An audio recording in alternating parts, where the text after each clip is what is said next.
The candlelight flickered against the knife. I cut into the cake, alone. The echo of the knife dragging across porcelain felt louder than fireworks outside. 52 missed calls buzzed on my phone like flies on a carcass. And still, I smiled. Because tonight was not about cake. Tonight was the night that Trap closed. My brother, Daniel, always wanted center stage. Growing up, I thought it was harmless, his need to shine, to outdo, to steal air from every room. I let him. Family, I told myself, deserves your patience. But patience rots when respect is gone. I sent my birthday invites weeks in advance, a quiet dinner, nothing extravagant. My wife promised she'd help set the table. My daughter picked out balloons. For once, I allowed myself to look forward to something simple.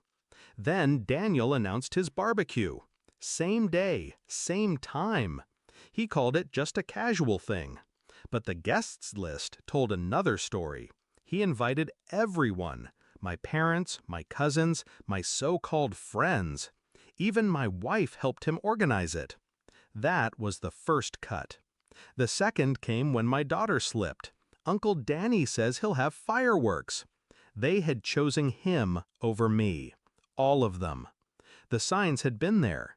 My wife's late nights helping with the catering.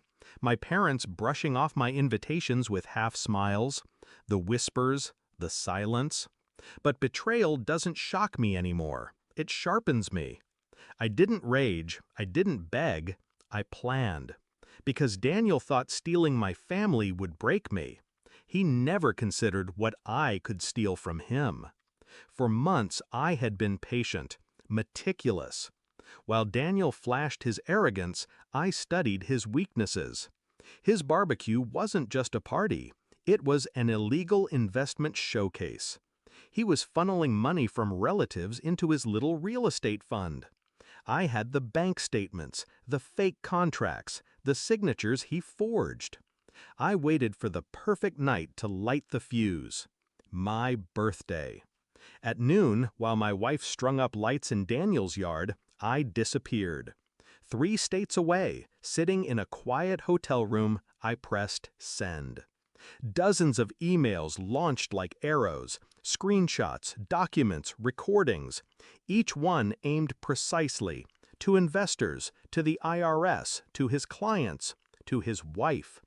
By the time Daniel flipped the first burger, his empire was ash. His bank accounts frozen, his investors furious, his name flagged red in government databases. And still, the betrayal cut deeper. At 7 p.m., I stood in my kitchen, table set for 20. Empty chairs staring back at me. My daughter's balloons drooped in silence. Not a single knock at the door. Not even hers.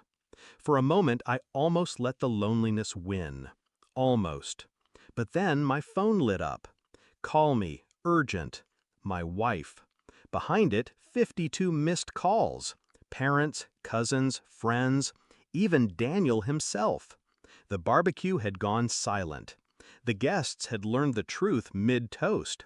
Laughter turned to panic. Trust flipped into betrayal.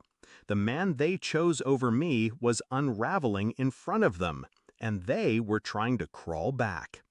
I didn't answer. I sliced the cake. I ate it alone. Sweet, cold, perfect. Because that night wasn't about celebration. It was about consequence. They wanted a show. Daniel gave them one. And I gave them silence. Later, my wife stumbled through the door, makeup ruined, panic dripping off her. She begged me to understand. She thought Daniel's party was harmless. She swore she never knew about the fraud.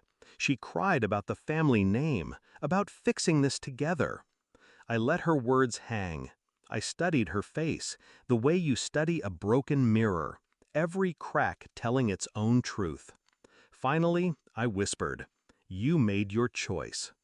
The weight of that sentence crushed harder than any scream. She knew what it meant. The guest room door stayed locked that night. Daniel called the next day. His voice, once booming, cracked like glass. "You did this to me." I didn't deny it. I didn't gloat. I only said, "You took everything from me. I just reminded you what it feels like." Then I hung up. Weeks passed. The silence around me became freedom. No more forced family dinners where loyalty felt like a performance. No more pretending Daniel's spotlight didn't blind me. They all tried, of course. Messages, apologies, excuses. Even my parents called, their voices dripping with guilt. But I let the phone ring. Because forgiveness isn't owed. It's earned. And none of them paid the price. Now, when I think of that night, I don't remember the empty chairs or the quiet house. I remember the vibration of my phone. 52 missed calls. Desperation wringing itself hoarse while I cut the cake in peace. Daniel thought he won when the room filled with laughter and smoke. But fire consumes everything in the end. And me? I learned to smile in the silence. Because revenge doesn't always roar. Sometimes it answers with nothing at all.